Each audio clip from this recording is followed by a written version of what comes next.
جناب السلام علیکم۔ وعلیکم السلام حسن بھائی، کیا حال چال؟ اللہ تعالیٰ کا احسان ہے، آپ سنائیں، آپ خیریت سے ہیں؟ حسن بھائی، فرسٹ آف آل میرے نا کچھ سوالات ہیں آپ سے، پھر انشاءاللہ تعالیٰ آہستہ آہستہ مذہب اہل بیت کی طرف ہم آ رہے ہیں۔ آپ جی کے پروگرام سننے کے بعد پہلے انجینئر محمد علی مرزا صاحب کو سنتے رہے کافی عرصہ، جی جی جی لیکن کچھ معاملات، کچھ ایشوز، کچھ موضوعات پر ان کا دورہ میعاد تھا کہ بھی دونوں ہی جی ٹھیک ہیں، دونوں فریق ہی ٹھیک ہیں، تو اس میں نا وہ تو ایک بچہ بھی جج کر لیتے کہ ادھر ڈنڈی مارنے لگتا تھا، تو اس صحیح وجہ سے آپ سے رجوع کیا ہے تاکہ ہم حق کے متلاشی ہیں، کوئی مناظرے کی بات نہیں ہے آپ کے ساتھ، آپ نے صرف اپنا پوائنٹ آف ویو دینا ہے جو آپ کے علم کے مطابق بہترین ہے۔ جی سر۔ سب سے پہلا میرا سوال حسن اللہ یارف بھائی صاحب یہ ہے کہ امت آج تک ایک پیج پر اکٹھی کیوں نہیں ہے؟ اتنے تفرقے کیوں ہیں؟ میرا سوال کائنڈلی کمپلیٹ ہو لیں گے۔ اتنے تفرقے کیوں ہیں؟ چلیں وہ تو ہم اہل بیت علیہ السلام سے دور ہیں، دور کر دیا گیا اس وجہ سے، لیکن اگر ہم شیعہ مذہب کی طرف دیکھیں تو ان میں بھی تو آگے، جس طرح آپ سیدانی کا نکاح کے اوپر آپ نے بات کی تھی، تو اس میں بھی اگر ہم شیعہ حضرات کو دیکھتے ہیں، اپنے بھائیوں کو دیکھتے ہیں، تو ان میں بھی تو فرق ہے، ان میں بھی تو اختلافات ہیں، ایون کہ وہ اہل بیت علیہ السلام کو فالو کرتے ہیں، 12 معصومین کی تائید کرتے ہیں، ہم بھی کرتے ہیں الحمدللہ، لیکن ان میں بھی تفرقہ کیوں؟ میں آپ کو بتا دیتا ہوں۔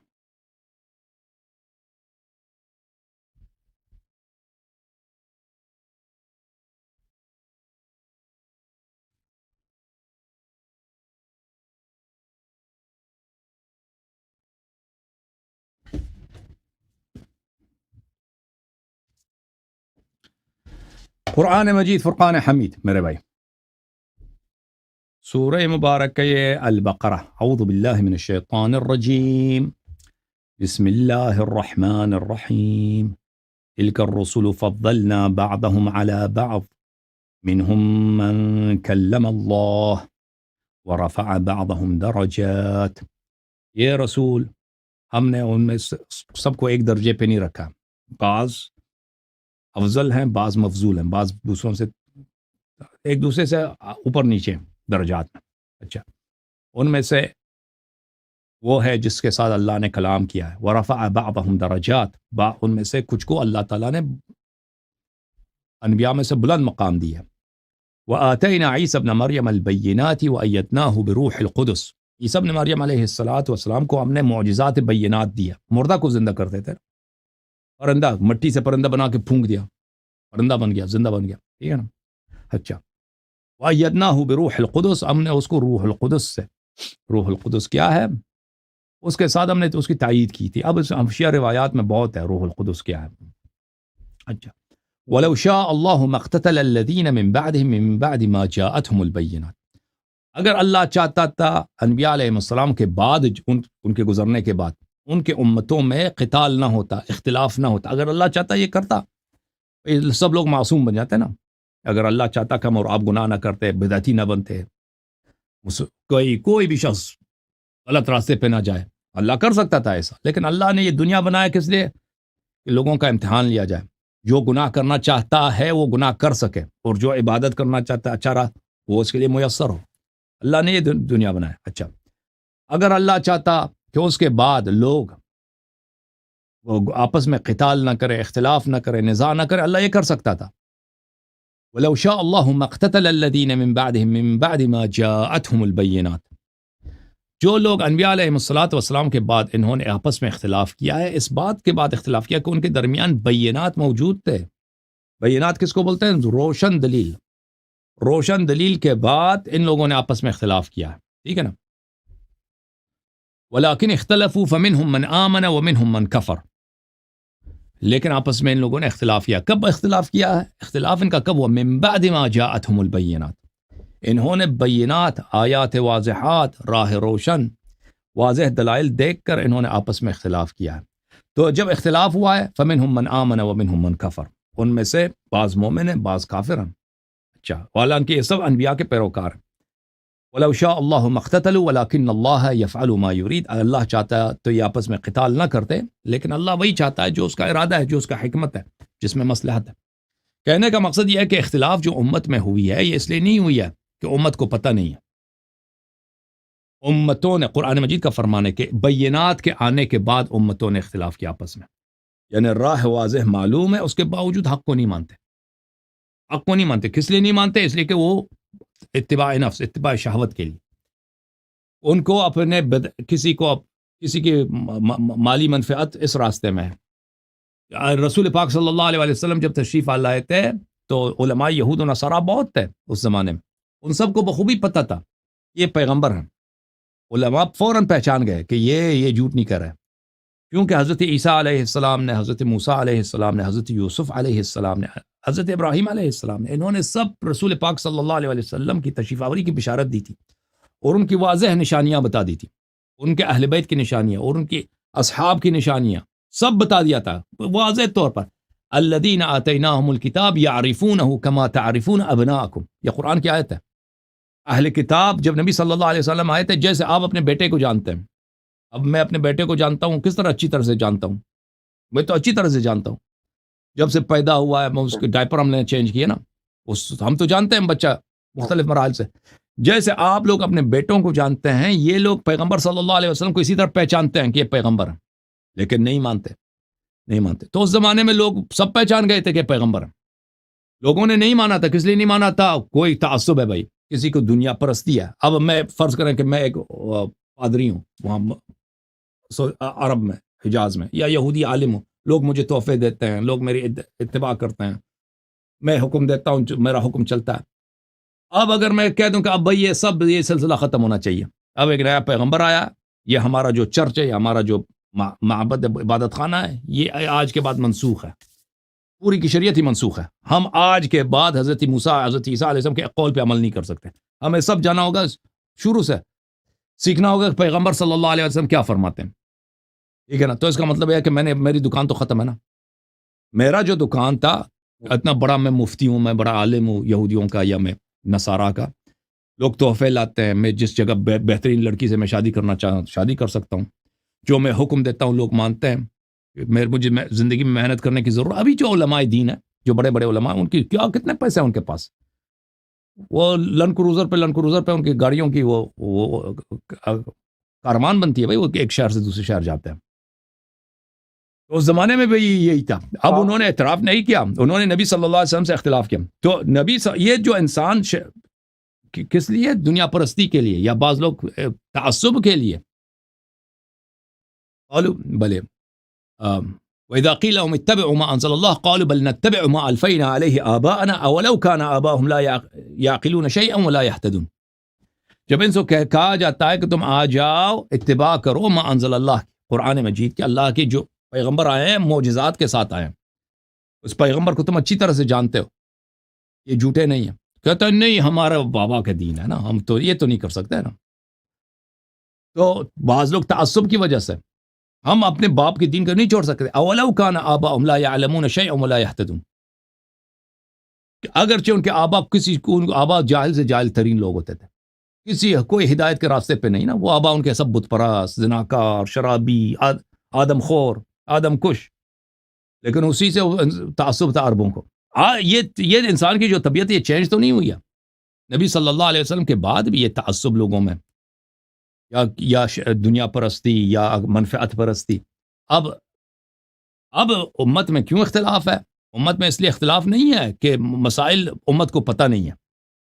حق بہت واضح ہے، حق بہت واضح ہے، علماء کے لیے حق بہت واضح ہے بالکل. وہ کہ نبی صلی اللہ علیہ وسلم کے بعد سچا راستہ، صحیح راستہ کون ہے؟ شیعوں کے درمیان بھی جو اختلافات ہیں اس میں بھی حق واضح ہے. سب صحیح نہیں ہے، ایک سچ پہ ہے دوسرا باطل پر ہے، اس میں بھی حق واضح ہے. لیکن جن لوگوں کی منفعت اسی میں ہے نا کہ یا ان کے تعصب اسی میں ہے کہ سیدانی کی نکاح نہ ہو غیر سے حصہ ہے، اس کو پرواہ نہیں ہے کہ رسول پاک صلی اللہ علیہ وسلم نے اس کو حلال بنایا، پر اللہ کی قسم ان کو پرواہ نہیں ہے کہ پیغمبر صلی اللہ علیہ وسلم کی دین میں، ان کے شریعت میں اس کے وہ اپنے مفادات دیکھتے ہیں، اپنے تعصبات، اپنے روایات، خاندان میں جو روایت پچھلے جو حال سے انہوں نے ہندوؤں وغیرہ سے سیکھا، اسی کو وہ دیکھتے ہیں کیا ان کی منفعت ہوتی ہے اسی پری مریدی حرام زادگی میں کہ اگر کوئی پیر بنائے اس کے لوگ تحفے ہدیہ لاتے ہیں نا، اس کو تو نہیں چھوڑ سکتے جو لوگ پیر بنائے. تو ان مسائل میں میرے محترم بھائی یہ اختلافات جو ہیں، اس کی وجہ یہ نہیں ہے کہ لوگوں کو حق کا پتہ نہیں چلتا. حق واضح ہے لیکن لوگوں کو حق کی پرواہ نہیں ہے. لوگ اللہ سے نہیں ڈرتے. اللہ کا جب عذاب آئے گا نا اس وقت لیٹ ہوا ہوگا. ہاں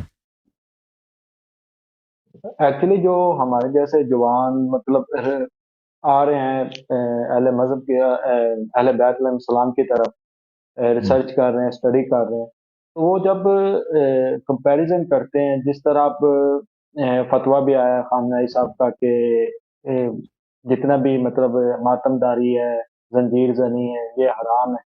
اوپر سے جواد نقوی صاحب کا بھی آ گیا ساتھ ہی کہ بھی آپ نے نہیں کرنا ماتم، اپنا جسم نہیں دکھانا اس طرح. اگر ہم دوسرے کسی اور شیعہ عالم کا بیان سنتے ہیں تو وہ کہتے ہیں کہ ٹھیک ہے، کچھ کا اس میں یہ بیان ہے کہ ٹھیک ہے، کچھ یہ کہتے ہیں کہ نہیں ٹھیک. اس میں تھوڑی سی آپ رہنمائی فرمائیں. دیکھیں، خامنئی کو اللہ نے اب پہ حجت نہیں بنایا. جواد نقوی کیا چیز ہے، خامنئی کیا چیز ہے، یہ لوگ بھائی صاحب، یہ لوگ بڑے جاہل لوگ ہیں. اچھا. یہ خامنئی جو تھا نا، یہ جس یہ اتنا پڑھا لکھا آدمی نہیں ہے. یہ جب اس کو آیت اللہ بنایا تھا نا، جس پروگرام میں، اس کا کلپ موجود ہے ابھی انٹرنیٹ پہ. یہ بہت سالوں تک اس کا کلپ نہیں تھا کیونکہ وہ ایک کلوز ڈور سیشن تھا. ایران میں جو مجلس خبرگان ہے، خبرگان وہ لیڈر چنتا ہے. خمینی صاحب کی وفات ہو گئی، پھر وہاں پہ ان کی سیشن ہو رہی ہے. تو وہاں پہ جب اس کو لیڈر بنایا گیا تھا، ایران کا قائد بنایا گیا تھا، اس کا اپنا وہاں پہ بیان موجود ہے کہ میں کیسے آپ کا لیڈر بنوں، میں تو اس کا لائق نہیں ہوں. بعض لوگ کہیں گے اس کی تواضع ہے، لیکن اس کے بعد اس نے کہتا ابھی مجھ سے پہلے کئی لوگ یہاں پہ، وہ سب مجتہد تھے. یہ ان لوگوں نے آ کے یہاں پہ تقریر کیا کہ میں مجتہد نہیں ہوں. اللہ جانتا ہے اس کی تقریر ہے. میں کیسے میں یہاں پہ فتویٰ دے دوں؟ میرے فتوے کی کیا حیثیت ہوگی جب ابھی آپ لوگوں نے خود جو مجلس پروگرام ہے یہاں پہ یہ لوگ جمع ہو گئے، اور یہ خود انہوں نے ابھی مجھ سے پہلے کئی لوگوں نے تقریر کی ہے کہ میں یہ تو صاحب نظر ہی نہیں ہے، مجتہد ہی نہیں ہے، تو اس کا فائدہ ہی نہیں ہے. تو اس کے بعد جو ہے یہ ہاشمی رفسنجانی، یہ لوگ اس زمانے میں ایران میں بہت بڑے عالم تھے، مجتہد تھے. اس کا نام تھا سید آغا رضا گلپائگانی، محمد رضا آیت اللہ العظمیٰ رضا گلپائگانی. تو بہت سارے لوگ مائل تھے کیونکہ وہ بہت بڑا عالم تھا، مجتہد تھا. اس زمانے میں آیت اللہ خوئی بھی زندہ تھے نجف اشرف میں، شیخ محمد علی عراقی بھی تھے، سید محمد روحانی بھی تھے. تو خامنئی کی تو بات بنتی بھی نہیں تھی، یہ تو کچھ بھی نہیں تھا. لیکن جن لوگوں کے ہاتھ میں پاور تھا، جیسے سید احمد خمینی ہے، ہاشمی رفسنجانی، یہ لوگ نہیں چاہتے تھے کہ پاور ان کے ہاتھ سے نکل جائے، کیونکہ وہ سب کچھ ایران کے چلانے والے خمینی کے زمانے میں یہی لوگ تھے. اگر محمد رضا گلپائگانی ولی فقی بنتے ہیں تو یہ ان لوگوں کا بالکل دانا پانی بند ہو جاتا تھا. انہوں نے یہ کیا کہ بھائی سب کو بلایا اور کہا کہ ابھی ہمیں خبر ملی ہے کہ اس زمانے میں ابھی یہ 1989 کی بات ہے، 88-89 کی بات ہے، ابھی جنگ ختم ہوا تھا ایران عراق کا. تو انہوں نے کہا کہ ابھی ہمیں رپورٹ ملی ہے. وہ بیچارے مولویوں کو جمع کیا نا، وہ مجتہد حضرات مجلس خبرگان میں، کہ انہوں نے لیڈر بنانا ہے کسی کو، کہ صدام نے خمینی کے مفاد کی خبر اس کو مل گئی ہے، خمینی مر چکا ہے، تو اس نے اپنی فوج بارڈر پہ لے کے آیا. اگر آج ہم لیڈر کی تعین نہ کریں تو آج ہی حملہ ہوگا ایران پہ. اس طرح ان بیچاروں کو جھوٹ کہہ کے مسئلہ اسی میں کہ خامنئی کو بنا دو. تو وہاں پہ اس خامنئی کو اس طرح انہوں نے جھوٹ کہہ کے وہاں سے ان لوگوں سے ووٹ لیا. یہ خامنئی لیڈر ہے، یہ ولی فقی. یہ آدمی اسی خمینی کے وفات سے کچھ پہلے، اللہ جانتا ہے، یہ اس کے کتاب میں بھی ہے، خامنئی اس کو کتے کی طرح، یہ ایران کا صدر تھا. اور اس زمانے میں ایران جو تھا، ایران کا وزیر اعظم بھی تھا میر حسین موسوی. سارا پاور وزیر اعظم کے پاس تھا اس زمانے میں. صدر کے پاس کچھ بھی اختیارات نہیں تھے. اور جب بھی آپس میں ان کے اختلاف ہوتا تھا، خمینی جو ہے خامنئی کو ذلیل کرتا تھا کتے کی طرح، اور موسوی صاحب کا، میر حسین موسوی کا ساتھ دیتا تھا. اور پھر اللہ آپ کا بھلا کرے کہ اپنے وفات سے پہلے خمینی کا ایک خط ہے سرکاری طور پہ، تو اس خامنئی میں کہتا ہے کہ آپ کو اسلام کا پتہ ہی نہیں کہ آپ اسلام کیا ہے، انہی الفاظ کے ساتھ کہ تمہیں اسلام نہیں پتا کہ تم اسلام کیا چیز ہے. اور اس کے خط لکھنے کے بعد، یہ تو خط سرکاری سطح پر ہے کہ وہ بہت سارے اس کے تفصیلات ہیں کہ یہ خامنئی سمجھ گیا خمینی نے مجھے ختم کر دیا ہے. وہ اس کا دفتر تھا جو صدارتی محل ہے، اس کے صدر اس چھت پہ جا کے سر پکڑ کے بیٹھ گیا تھا، خمینی نے آج مجھے قتل کیا. تو بہرحال اس کو کچھ نہیں آتا. یہ تو ایک نقلی آیت المجتہد ہے، نقلی آیت اللہ. یہ جواد نقلی بھی جو ہے، اس کو کچھ بھی نہیں آتا، اس کو قرآن بھی نہیں پڑھنا آتا. اگر یہ ایک صفحہ قرآن پڑھ کے سنائے نا جواد نقلی، تو میں اس کے سارے ادعا مانوں گا. اس کو کہہ دیں کسی دن آ جائے نا کہ اپنے ہی پروگرام میں کوئی قرآن کا ایک صفحہ پڑھ کے سنا دے، آپ پھر دیکھ لیں اس کو پڑھنا آتا ہے نہیں آتا. اس کو نہیں آتا قرآن پڑھنا آتا، حدیث نہیں پڑھنا آتا اس کو. جواد نقوی ان لوگوں کے پاس پیسے ہیں بھائی. کہاں سے پیسے آتے ہیں اللہ جانتا ہے، مجھے جواد نقوی کا نہیں معلوم. مدرسہ وغیرہ چلانے کے لیے تو بہت پیسے ہوتے ہیں. بہرحال یہ بڑے، اس کو چھوڑ دیں، یہ بڑے عالم فرض کرتے ہیں، بڑے عالم ہیں، بڑے عالم ہیں، اور بڑے عالم کی فتوے کی کوئی حیثیت نہیں ہوتی.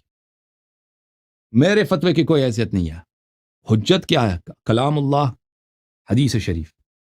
اگر حدیث شریف میں ایسی بات ہے نا، ہاں حدیث شریف میں ہے، تو یہ فتویٰ مت سے کچھ نہیں بنتا. فتویٰ جو ہے اس کی ہم ان علماء کے امتی نہیں ہیں. یہ علماء حلال کر دیں تو حلال ہے، حرام کر دیں تو حرام ہے. ان کے حلال حرام کرنے سے کوئی چیز حلال نہیں بنتا، حرام نہیں بنتا. اگر اللہ نے حلال کیا ہے تو وہ حلال ہے، اگر اللہ نے حرام کیا وہ حرام کیا. عالم کتنا ہی بڑا ہو، کتنا ہی بڑا ہو، اس کے اپنے الفاظ کی کوئی اہمیت نہیں ہے، کوئی حجیت نہیں ہے.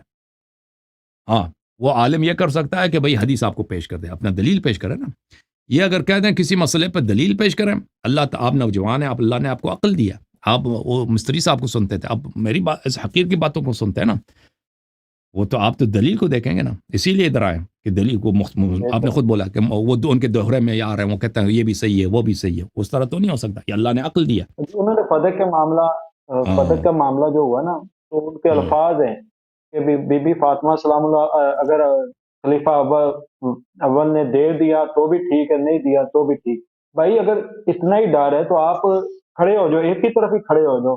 اگر آپ نہیں حق بیان کرنا چاہتے تو ایک ہی طرف تو کھڑے ہو، منافق تو نہ بنو، سیدھی دشمنی کرو. پھر ایک ہی طرف تو کھڑے ہو.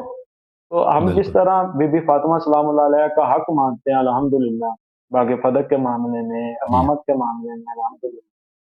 تو ایک میرا سوال جو اس کے بعد الحمدللہ ایک میرا آخری سوال ہے سر، کہ وہ مجھے کلپ ملا نہیں، ورنہ میں نے کرنا بھی تھا کیونکہ باقی بھائی بھی انتظار کر رہے ہیں، کہ جو کہتے ہیں کہ امام علی علیہ السلام نے تلوار نہیں نکالی، بندے کم تھے،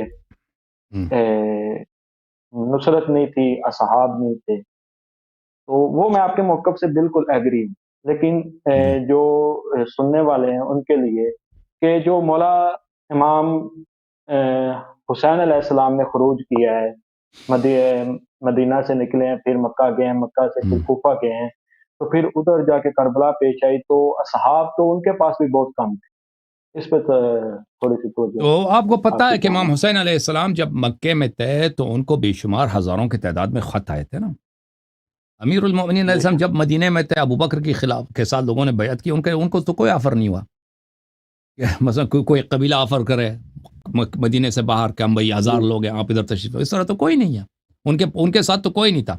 امام حسین علیہ السلام کے ساتھ ظاہر میں پورا کا پورا کوفہ، کوفہ اس زمانے میں صرف شہر کوفہ نہیں تھا، یہ پورا ریجن کوفہ کہلاتا تھا، عراق کا ریجن، بصرہ، کوفہ، ان علاقوں سے ہزاروں کی تعداد میں خط آیا کہ آپ یہاں پہ تشریف لائیں اور حکومت آپ کی ہے. کیونکہ اس سے پہلے عراق والے لوگ معاویہ کو اچھی نظر سے نہیں دیکھتے تھے. عراق کے لوگ اس سے پہلے بھی عثمان کو اچھی نظر سے نہیں دیکھتے تھے نا. عثمان کو جو قتل کیا ہے تو کن لوگوں نے قتل کیا؟ یہ عراق کے لوگوں نے اور مصر کے مسلمانوں نے. انہوں نے مدینہ گئے اور صحابہ نے بھی ان کے ساتھ دیا ہے، تو ان لوگوں نے عثمان کو قتل کیا تھا. پھر عثمان کے بعد معاویہ نے جب امیر المومنین علیہ السلام سے بغاوت کیا یا جنگ جمل میں، تو عراق کے لوگوں نے ساتھ دیا تھا. تو یہ لوگ معاویہ کے ساتھ سخت دشمن، ان کی تو خون تھا نا، جنگ صفین وغیرہ میں ان کے معاویہ کے ساتھ بڑی لڑائیاں ہوئی ہیں. تو انہوں نے آفر دیا تھا ہزاروں کی تعداد میں. اور پھر امام حسین علیہ السلام نے اپنے بھائی کو، بلکہ چچا کے بیٹے کو، مسلم ابن عقیل رضی اللہ عنہ کو، انہوں کو بھیجا تھا کوفہ، چیک کریں آ کے یہ لوگ کیا کہہ رہے ہیں. وہ گئے تھے تو ان لوگوں نے اس کے ساتھ بیعت کیا تھا. اور حضرت مسلم ابن عقیل نے خط لکھا امام حسین علیہ السلام کو کہ یہاں پہ لوگ آپ کو بہت چاہتے ہیں، سب لوگ آپ کے ساتھ ہیں، انہوں نے میرے ساتھ بیعت کی ہے. یہاں پہ جو دارالخلافہ ہے اس میں گورنر ہے یزید کی جانب سے، لیکن اس کو ہٹانا بہت آسان کام ہے، آپ تشریف لائیں۔ تو پھر امام حسین علیہ السلام آئے تھے، اگر اس لیکن امام حسین علیہ السلام کو بخوبی پتہ تھا کہ میں شہادت کی طرف جا رہا ہوں اور یہ لوگ مجھے ساتھ نہیں دیں گے، اور اس زمانے میں بہت سارے لوگوں نے بھی امام حسین علیہ السلام کو کہا تھا، عبداللہ ابن عباس نے کہا تھا، عبداللہ ابن عمر نے کہا تھا کہ کوفے کے لوگ آپ سے غداری کریں گے۔ امام حسین علیہ السلام کو خود بھی پتہ تھا، مکے سے نکلتے وقت انہوں نے یہی خطبہ دیا تھا کہ موت انسان کے لیے عزت کی باعث ہے، اور وہ بار بار انہوں نے کہا تھا کہ ہم شہادت کی طرف جا رہے ہیں۔ لیکن اگر امام حسین علیہ السلام اس وقت نہ جاتے تو یہ پہلی بات یہ تھی کہ وہ مکے میں وہ شہید ہو جاتے، کیونکہ یزید نے وہ حج کا موسم سے کچھ ایام پہلے تھا، اس کے بعد حج ہونے تھا، حج کے موسم میں یزید نے وہاں پہ بہت سارے حاجی بھیجے تھے اسلحے کے ساتھ کہ حج کے مناسک میں آپ امام حسین علیہ السلام کو شہید کر دیں، کہ کسی وقت ان کو شہید کیا ہے۔ اور امام حسین علیہ السلام نہیں چاہتے تھے کہ وہاں جو مکے کا جو سرزمین ہے وہاں پہ خون ریزی حرام ہے، وہاں پہ وہ خون ریزی کریں۔ اور پھر اس کے علاوہ پھر تاریخ بھی امام حسین علیہ السلام کی مذمت کرتی، پھر لوگ یہی کہتے ہیں کہ بھائی یہ ان کی اپنی غلطی ہے کہ جب اتنے لوگ آپ کے ساتھ تھے، ہزاروں کے تعداد، اور کوفے والے بھی یہی کہتے ہیں کہ اگر آپ آ جاتے تو ہم ساتھ دیتے، جب آئے ہیں نا تو ساتھ نہیں دیا، لیکن اگر وہ نہ آتے اور وہ مکے میں شہید ہو جاتے تو اس وقت تو نہیں کہتے نا، اس وقت کیا کہتے ہیں وہ خود نہیں ہے، ان کی اپنی غلطی ہے، وہ خود نہیں آئے، اگر آ جاتے بھائی مکے میں آپ کو کیا رہنے کی کیا ضرورت تھی، کوئی واجب ہے مکے میں رہنا، جب اتنے لوگ آپ کے ساتھ ہیں، آپ آ گئے مکے میں رہے، وہاں آپ کی شہادت ہو گئی ہے، ٹھیک ہے نا، تو آپ آ جاتے۔ تو پھر لوگ بھی یہی کہتے ہیں، کوفے والے بھی مذمت کرتے ہیں، سب لوگ مذمت کرتے ہیں کہ بھائی یزید کی حکومت ختم ہو جاتی، یہ خود اہل بیت کی غلطی ہے کہ انہوں نے یزید کو حکومت کرنے دیا، ٹھیک ہے نا۔ تو امام حسین علیہ السلام کے پاس کوئی چارہ نہیں تھا سوائے اس کے، مثلا اگر رسول پاک صلی اللہ علیہ وسلم کے زمانے میں، ٹھیک ہے نا، اب مکے والے ان سے برائیاں کر رہے ہیں، مدینے کے لوگوں نے ان کو نصرت کا وعدہ دیا، پیغمبر صلی اللہ علیہ وسلم کے پاس اور بھی جگہ نہیں ہے جانے کے لیے نا، سب قبائل مشرک ہیں، صرف مدینہ میں کچھ لوگ مسلمان ہیں، مدینہ کے لوگوں نے ان کو وعدہ دیا ہے کہ ہم آپ کو کیا کریں گے، پروٹیکٹ کریں گے، مدینہ والوں نے بیعت کی پیغمبر صلی اللہ علیہ وسلم سے کہ ہم آپ کی دفاع کریں گے اور آپ کے اہل بیت کی دفاع کریں گے، پہلے ہم مریں گے اور ہمارے اہل بیت مریں گے، پھر آپ کے اہل بیت کو کچھ ہوگا، مدینہ والوں نے اس طرح بیعت کیا تھا۔ تو رسول پاک صلی اللہ علیہ وسلم نے بیعت لے کے مدینہ گئے تھے۔ اب فرض کریں اگر مدینہ والوں کی بیعت جھوٹی نکل آتی نا، رسول پاک صلی اللہ علیہ وسلم مکے میں اگر رہتے تو مکے میں شہید ہو جاتے، وہ اس لیے نہیں جاتے کہ بھائی مجھے پتہ ہے کہ مدینہ والے جھوٹ کہہ رہے ہیں۔ تاریخ کیا کہتی، دنیا والے یہی کہتے کہ بھائی آپ کے اتنے صحابی تھے، وہ آپ کو وعدہ بھی دیے تھے مدینے میں، آپ کیوں نہیں گئے وہاں پر، ٹھیک ہے۔ تو رسول پاک صلی اللہ علیہ وسلم نے ہجرت کیا تھا۔ اگر امام حسین علیہ السلام کا جو سچویشن ہے وہ بہت مختلف ہے امیر المؤمنین علیہ السلام سے، وفات رسول صلی اللہ علیہ وسلم کے بعد، وفات رسول صلی اللہ علیہ وسلم کے بعد امیر المؤمنین علیہ السلام کے ساتھ کوئی نہیں تھا سوائے 4-5 لوگ، بہت کم لوگ۔ امام حسین علیہ السلام اور کسی نے آفر بھی نہیں دیا تھا، ایسا نہیں تھا کہ ظاہر میں لوگ ان کے ساتھ ہیں، کچھ بھی نہ ظاہر نہ باطن، امام علی علیہ السلام کے پاس ساتھ کوئی نہیں ہے۔ امام حسین علیہ السلام جب مکے میں ہیں تو انہوں نے کسی سے طلب نصرت نہیں کیا کہ تم میری مدد کرو، خود لوگوں نے جب ان کو پتہ چلا کہ معاویہ مر گیا ہے بھائی امام حسین علیہ السلام مکے میں، تو انہوں نے خود اپنی طرف سے خطیں بھیجنا شروع کر دی ہزاروں کی تعداد میں۔ تو امام حسین علیہ السلام کا سچویشن بہت مختلف ہے۔ وہ ان کا سچویشن کس طرح ملتا ہے، جب امیر المؤمنین علیہ السلام نے لوگوں سے بیعت قبول کیا عثمان کے قتل کے بعد، عثمان کا جب قتل ہوا ہے تو لوگ سب آ گئے امیر المؤمنین علیہ السلام کے بعد کہ آپ خلافت قبول کریں، وہ کہتے تھے میں خلافت قبول نہیں کرتا، میں تمہیں مشورہ ہی دوں گا، تم کسی اور سے جا کے بیعت کر لینا۔ انہوں نے کہا نہیں، ہم صرف آپ کو چاہتے ہیں۔ تو بہت زیادہ اصرار کے بعد امیر المؤمنین علیہ السلام نے بیعت قبول کیا۔ جب لوگوں نے آفر دیا ہے مدد کی، تو امیر المؤمنین علیہ السلام کا خطبہ ہے نہج البلاغہ میں، فلولا حضور الحاضر وقيام الحجة بوجود الناصر وما أخذ الله على العلماء لا يقار على كذة ظالم ولا صغب مظلوم لألقيت حبلها على غاربها ولسقيت آخرها بكأس أولها فألفبتم أن دنياكم هذه أزهد عندي من عطفة عنز، کہ اگر یہ لوگ جو ابھی مجھ سے مدد کرنے کے لیے آئے، یہ بیعت کرنے والے، لولا حضور الحاضر، یہ جو لوگ حاضر ہو گئے وہ بیعت، وقیام الحجت بوجود الناصر، مجھ پہ حجت قائم تمام ہو گئی ہے، اب سب لوگ کہہ رہے ہیں کہ ہم آپ کی اطاعت کریں گے، آپ آئیں اسلام کو نافذ کریں، آپ آئیں شریعت پہ عمل کریں، آپ حکومت بنائیں۔ حجت مجھ پہ تمام ہو گئی، اور اللہ نے مجھ سے وعدہ لیا ہے کہ میں ظالم کی مخالفت کروں اور مظلوم کا حق ظالم سے لے لوں۔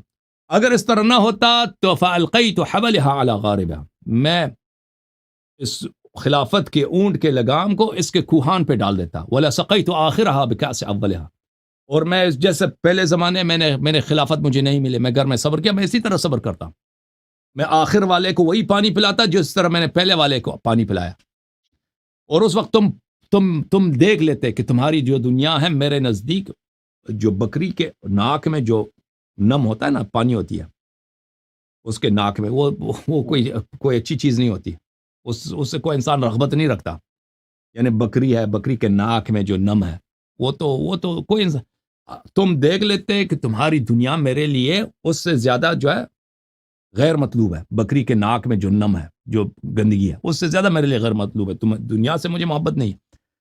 تو امام حسین علیہ السلام پہ اس طرح ہوا تھا کہ لوگوں کا اپنا اصرار تھا کہ تم قبول کرو۔ اب امام حسین علیہ السلام راستے میں آ گئے، لوگوں کا طریقہ کار بدل گیا، لوگ جو ہے پھر گئے، سوائے کچھ لوگوں کے اکثر لوگ پھر گئے، ان کو اپنے وعدے، اپنے خطوط سب بھول گئے۔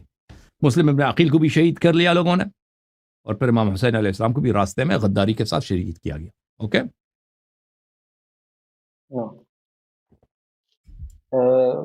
یہ کلیئر ہو گیا پوائنٹ۔